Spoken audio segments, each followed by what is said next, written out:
मैं कहूँ या शेख अब्दुल कादिर जिलानी शेल्ला, इतनी दूर, कहाँ बगदाद, कहाँ शेखपुरा, इतनी दूर से उनकी मदद मुझ तक पहुँच सकती है। तो सहाबा ने हमें अकीदा दिया, हाँ पहुँच सकती है, क्योंकि अल्लाह कुरान में कहता कामयाब वो है जो सहाबा के अकीदे वाला। ये मेरे पास है फ़ज़ाइल सहाबा, इमाम अहमद बिन हम्बल रहमतुल्लाह अलैह की किताब है, और इसके अंदर हदीस नंबर 355 है, 355 नंबर वाइज। हाफिज़ इब्न हजर अस्क़लानी कहते हैं इसकी सनद हसन है, मुल्ला अली कारी कहते हैं हसन है, और इसके अलावा हाफिज़ क़ुतबुद्दीन अब्दुल करीम अल हलब, इन्होंने पूरी किताब इस रिवायत के ऊपर लिखी, इसके सारे तुरुक़ जमा किया। वो कहते हैं इसके रावी सिका हैं, इमाम सखावी कहते हैं सनद हसन है, अल्लामा अलबानी भी कहते हैं हदीस हसन है। चलें आगे सुनें। अब सहाबा बयान करते हैं, अब्दुल्लाह बिन उमर बयान करते हैं, अन्ना उमर इब्न अल-ख़त्ताब बास जैशन व अम्मर अलैहिम रजुलन, एक बंदा था, हज़रत फ़ारूक़ आज़म ने लश्कर भेजा और उनके ऊपर एक अमीर बनाया, उसका नाम था सारिया।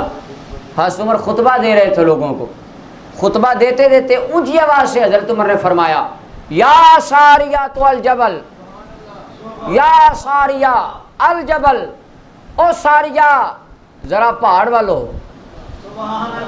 मदीने में बैठ के, वो कहाँ नामंद में जंग लगी हुई है, मदीने के मिंबर पे बैठ के हज़रत उमर फरमाते हो सारिया पहाड़ की तरफ आ जा, ओ सारिया पहाड़ की तरफ आ जा।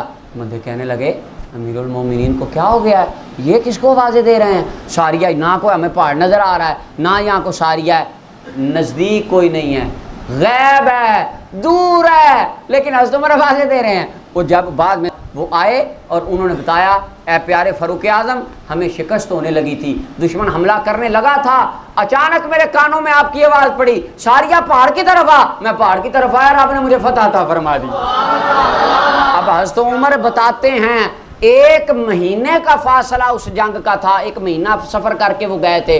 अब हज़रत उमर बताते हैं, अकीदा दे रहे हैं कि 1 महीने पैदल सफ़र करने के बाद जो डिस्टेंस आता है, अगर रसूलुल्लाह के ग़ुलाम चाहें मदीने बैठ के वहाँ तक अपनी आवाज़ पहुँचा सकते हैं। तो यानी दूर से वो मदद फरमा भी सकते हैं, उनको पुकारा जा भी सकता है। और इमाम राज़ी रहमतुल्लाह अलैह, यहाँ पे एक लतीफ़ नुक्ता है, खैर गुफ्तगू तो मेरी मुकम्मल हो गई। ये इमाम राज़ी बड़ी प्यारी बात करते हैं। इमाम राज़ी कहते हैं हज़रत उमर रज़ी अल्लाह तआला अन्हु मदीने बैठ के नहावंद में आवाज़ पहुँचा दें, ये भला क्यों ऐसे हुआ था? क्यों? ज़ालिका मोजज़ातुन लि मुहम्मदिन सल्लल्लाहु अलैहि वसल्लम, ये रसूलुल्लाह का मोजज़ा था। क्यों? लिअन्नहु काला लि अबी बकर व उमर अंतुमा मिन्नी बिमंज़िलति समई वल बसर। इमाम राज़ी कहते हैं ये इस वजह से ऐसे हुआ था, रसूलुल्लाह ने अबू बकर उमर को फरमाया था, तुम तो मेरी आँखों की तरह हो। जिसको मुस्तफ़ा ने आँख फरमाया हो वो 1000 किलोमीटर दूर देख भी सकता है, आवाज़ भी पहुँचा सकता है। सरकार ने जिसको अपनी आँख कह दिया हो उसके लिए क्या कुर्बो बोध है, वो जहाँ चाहे ज़माने में बैठ के देख सकता है। और इसके ऊपर हज़रत तफसीर सुलमी के अंदर इमाम मोहम्मद बिन हसन बिन मूसा सुलमी रहमतुल्लाह अलैह अल-मुतवफ़ा 412 हिजरी, आज से 1000 साल पुराने इमाम, आप फरमाते हैं अल्लाह ताला बाज़ दिलों को ये दूर की गैब की बातें दे सकता है। क्यों?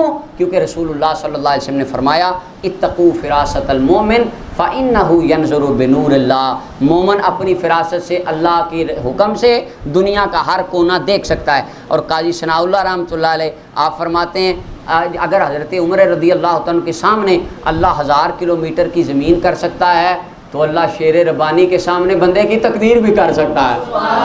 ये काजी सनाउल्लाह फरमाते हैं कि बाज़ औलिया के सामने तकदीर आ जाती है, जो अल्लाह फ़ारूक़ आज़म के सामने वो मैदान ला सकता है, वो अल्लाह इनके सामने तकदीर भी ला सकता है। और मुल्ला अली कारी रहमतुल्लाह अलैह फरमाते हैं फ़ीही अनवाउ मिनल करामा लिउमर, फ़ारूक़ आज़म की करामत है, उनका कशफ है, उनका आवाज़ पहुँचाना और अगलों का आवाज़ सुन लेना, ये फ़ारूक़ आज़म की करामत है। अल्लाह जिसको चाहे जब चाहे जितनी चाहे करामतें अता फरमा सकता है। और मदारिज को सालिकीन में हाफ़िज़ इब्न क़य्यम कहते हैं औलिया के कशफ की सबसे बड़ी दलील ये है, हम जो कहते हैं ना औलिया को कशफ होता है, वो देख लेते हैं, उनको पता चल जाता है, वो कहते हैं उसकी दलील ये है। अगर हज़रत उमर को 1000 किलोमीटर दूर पता चल सकता है ना, तो दाता अली जवेरी को सामने आने वाले का पता चल सकता है।